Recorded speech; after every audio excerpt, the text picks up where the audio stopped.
我先问你一个问题哦。一位顶尖到不行的外科医生，然后他娶了一个选美皇后，这听起来是不是很像那种童话故事的开头？非常标准的童话故事开局。对吧？但如果我跟你说，5年后这个医生才意外发现，他太太的秘密收入竟然高达将近70万美金，哇，而且那个钱的来源，足以撼动整个纽约的上流社会。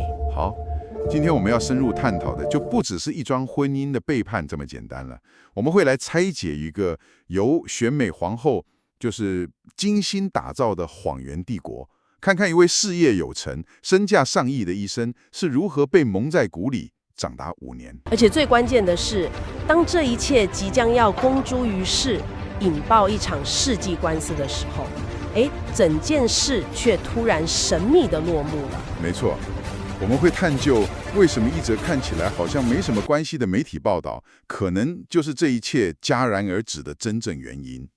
这背后牵扯到的可能远不只是家庭纠纷了。好，那我们就先从这个童话故事的男主角开始说起吧。 OK， 故事的男主角金朝涵医生，他不是普通医生，他是韩裔美籍的，而且是脊柱外科的权威。对，光听这个头衔就知道这个人绝对是精英中的精英，他的履历真的非常惊人，哥伦比亚大学的医学学位，然后还有圣路易斯瓦辛顿大学的博士。他不是那种只在办公室看诊的医生，他是处理最棘手病例的专家，成功处理过好几百个那种极度罕见又复杂的脊柱畸形手术。哇，所以是顶尖高手。对，他常常受邀到世界各地演讲，拿奖拿到手软，基本上就是医学界的好莱坞明星。而且还有一点很重要，他非常有钱。这点当然，根据资料光是2018年那一年，他的年收入就高达320万美金。然后名下的房产加一加，价值超过900万美金。外界估计他的总资产可能超过4000万美金。所以就是帅气、多金又有才华，真正的黄金单身汉。没错，这样的男人在纽约的上流社交圈绝对是大家抢着要的。对，但他好像一直都蛮专注在事业上。直到有一次，在一场很高档的酒会，他遇见了一个让他一见钟情的女人，就是我们的女主角雷吉娜·特纳。对，我可以想象那个画面，那种精英云集的酒会上，雷吉娜的出现肯定很亮眼。她的形象也真的是完美到无可挑剔。她是2011年康乃狄克州的选美冠军。OK， 选美冠军。但她呈现给金医生的不只是一个空有外表的漂亮女生，她那时候的说法是，她是康乃狄克大学化学系的高材生。等一下，所以她不只是漂亮，还是个高材生。对，而且她还有远大的志向，说未来要当牙医，去帮助那些贫困国家的人。哇，这人设也太完美了吧！有外表，有脑袋，还有爱心。还没完哦，他还告诉金医生，自己正在开发一款创新的服装 App， 背后还有大金主投资。我懂了，一个集美丽、智慧、善良和商业头脑于一身的女性。对，你想想看，对金医生这种高智商的成功人士来说，这种吸引力是致命的。这不只是外表上的吸引，更是那种我找到灵魂伴侣的感觉。完全正确。所以金医生立刻就是我们说的沦陷了，不到半年就求婚，然后在2015年11月办了一场极度奢华的婚礼。那个婚礼真的夸张，花了250万美金。对，换算成台币将近8000万，就是一场真正的同花婚礼。婚后金医生更是把那种宠妻发挥到极致。怎么说？先是环游世界度蜜月，希腊法国都去了，接着就在纽约最贵的上东区买了一栋650万美金的豪宅。然后因为太太说她喜欢海，他又花了250万美金在长岛再买一栋海滨别墅。这完全就是那句我负责赚钱养家，你负责貌美如花的真人版。没错，他们在社群媒体上的照片，每一张都看起来幸福到不行，就是朋友眼中的神仙眷侣。金医生给了他一切，然后他也扮演好了一个完美妻子的角色。但这个看似完美的童话，在5年后的圣诞节出现了第一道裂缝。来了，转折点。对，金医生想给太太一个惊喜，结果就在他们家的电脑上意外发现了有陌生男人传给雷吉娜的很露骨的讯息。他的第一反应，我想跟大部分人一样吧，就是我太太出轨了。但他继续往下挖，才发现那个真相远比单纯的出轨还要复杂，还要不堪。他等于是打开了一个潘朵拉的盒子。他发现他太太那些光鲜亮丽的履历几乎全都是假的。几乎全是假的。对，这点我其实最好奇，他连高中都没毕业，那他要怎么在金医生那种精英社交圈里面应对5年都没有人发现？这就是他厉害的地方。他可能非常懂得怎么去扮演一个角色，利用选美冠军的光环，还有他的社交技巧，让身边的人就只看到他想让他们看的那一面。金医生就开始一样一样去查证，结果真的让他心都凉了。首先，学历是假的，所以他不是康乃狄克大学的学生，他根本连高中都没有毕业。真的假的？这跟化学系高材生也差太远了吧？那他说的财务状况呢？不是有祖母的遗产？那个也是假的。他跟金医生说自己有50万美金的遗产，一副不愁吃穿的样子。但事实是，就在他们婚礼前4天，他还因为拖欠1万多块美金的房租被告上法院。所以金医生娶她的时候，他其实是快要破产的状态。没错，他财务状况根本一团乱。好，那他说的那些出差呢？去中国开发 App 什么的，那些也全部都是谎言。他说的出差到中国，或是一个人去世界各地旅行，全都是编出来的借口。借口？对，那些他声称出差或旅游，一去就是好几个礼拜的时间，其实是在过着另外一种生活。这里就是整起事件最让人震惊的地方了。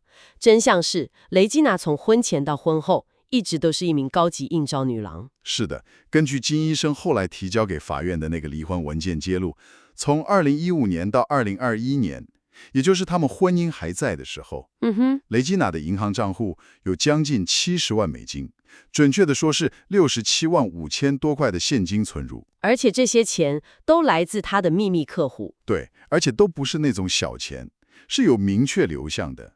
比如有个地产高管，几年内就付了超过18万5千美金给他。另外还有一个得奖的灯光设计师，也付了超过11万6千美金。这里有个细节很值得玩味哦。什么细节啊？金医生在他的文件里估算，如果用单次服务2000美金来算的话，光是跟那位地产高管见面次数就可能高达90次。哇！这就表示这不是那种随机的一次性的交易，而是有固定客户的长期关系。他是在经营一门生意。但我还是觉得很奇怪，就像有这70万美金，跟她老公给她的那种奢华生活比起来，这笔钱好像不值得她冒这么大的风险吧？我完全同意。这动机肯定不只是为了钱。对，这就是这整起案件最核心的谜团，也是金医生自己最想不通的地方。我给了你所有女人梦寐以求的一切，你为什么还需要用这种方式去赚钱？这可能就指向了更深层的心理动机，也许是寻求刺激、权力，或者是某种他没办法从婚姻里得到的掌控感。发现这一切之后，金医生就彻底崩溃了。我想也是。他向法院提交了一份长达264页的离婚报告，巨细靡遗。他要求的还不是离婚哦，他是要求以欺诈为由直接取消这段婚姻。等一下，取消婚姻跟我们一般说的离婚有什么不一样吗？差很多哦。离婚是结束一段曾经合法的婚姻嘛，那财产分配通常会看婚内的贡献来算。但取消婚姻的主张是，这段婚姻从一开始就不存在，因为它是建立在诈骗上的。所以如果成功的话，瑞吉娜可能1毛钱都拿不到。哇，这对金医生来说不只是分开，而是一种彻底的否定。对，否定这段关系曾经真实存在过。可以想见，这起案件在美国闹得沸沸扬扬，眼看就要进入公开审理了。没错，一旦开庭，那份长长的客户名单，地产大亨、知名设计师，甚至可能还有政界人士，都可能被曝光。整个纽约上流社会可以说在瑟瑟发抖，大家都等着看这场好戏，媒体也准备好了。但整件事最吊诡的地方，不是谎言本身，而是它结束的方式。怎么说？就在大家以为一场世纪大爆料要上演的时候，突然一切都安静了下来。哎，就在2021年的7月26号，也就是开庭的前一天，两个人突然宣布达成庭外和解。没错，所有财产问题都在台面下迅速解决了。这场即将引爆的风暴就这样没了。这很不寻常。金医生之前的态度那么强硬，甚至不惜公开家丑，为什么在最后一刻突然让步呢？这背后一定有什么巨大的压力。没错。好，这里就是整件事真正让人细思极恐的地方。OK，就在和解消息公布的隔天，7月27号，纽约每日新闻刊出了一则很耐人寻味的报道。报道表面上是说，雷基娜的社群媒体粉丝不多，才500多人，但里面有很多精英人士。然后呢？然后报道点出其中一个赫然在列的名字，总统川普的大儿子小当纳川普 Donald Trump Jr. 对，报道还特别提到，他不仅是雷基娜的关注者之一，还曾经对他的贴文按赞。所以这篇关于小当纳川普的报道时间点也太巧了吧？巧到不像巧合。这就像一颗警告的信号弹，意思是说，如果你再把事情闹大，会牵扯出你无法承受的后果。这就是外界最大的猜测。如果我们把这些点连起来看，这是不是一种暗示？如果雷基娜的客户名单真的有这种级别的人物，一旦在法庭上公开，引发的就不只是一场离婚官司了，而是一场横跨美国政商界的巨大风暴。我明白了，这也可能是金医生，或者说是某些来自外界的压力，让他选择迅速、低调地结束这一切的真正原因。很有可能，毕竟他再有钱有势，也只是一个医生，他可能斗不过那些真正站在权力顶端的人。对，一场本该是私人领域的婚姻欺诈案，最终可能因为碰到了公众权力的敏感神经，而被强行画上了句点。真相是什么？我们可能永远不会知道了。好的，我们来快速总结一下今天这个真的非常曲折的故事。好，第一，完美的谎言。一段看似童话的婚姻，其实是建立在选美后会妻子从学历、背景到财务的全变性谎言之上。他不是在某件事上说谎，他是活在一个谎言里。第二点就是她惊人的双面生活。她在享受丈夫提供的奢华生活的同时，还秘密从事映照工作，长达5年，赚了快70万美金。这背后的动机啊，远比钱本身复杂得多。第三点，神秘的结局。一场即将引爆纽约上流社会的官司，在开庭前夕突然和解收场。隔天一篇关于总统儿子的报道，让外界猜测，这起事件的平息可能源自一股来自高层的政治压力。那离婚之后呢？这两个人后来怎么样了？金医生就是清空了所有社群媒体上恩爱的照片，拒绝所有采访，重新投入工作。几年后，有人拍到他在一个公益活动的照片，看起来精神很好，好像已经走出来了。那雷吉娜呢？从此销声匿迹，再也没有出现在公众视野中。所以这整个故事留下了一个最核心，也是最让人玩味的问题。我们知道了他做了什么，也大概猜到事件是如何收场的，但我们始终无法确定为什么。对，这就引出一个很重要的问题。当一个人已经拥有了外界看来的一切财富、地位、完美的婚姻时，到底是什么在驱使他去冒着失去一切的风险，来维持一个这么复杂、这么危险的双重生活？这背后是对金钱的渴望，对权力的追求，还是某种我们没办法从外面看得到的更深层的心理动机？这个故事迫使我们去思考，在完美的表象底下，人心到底有多深不可测？这个问题或许真的只有当事人自己才有答案了。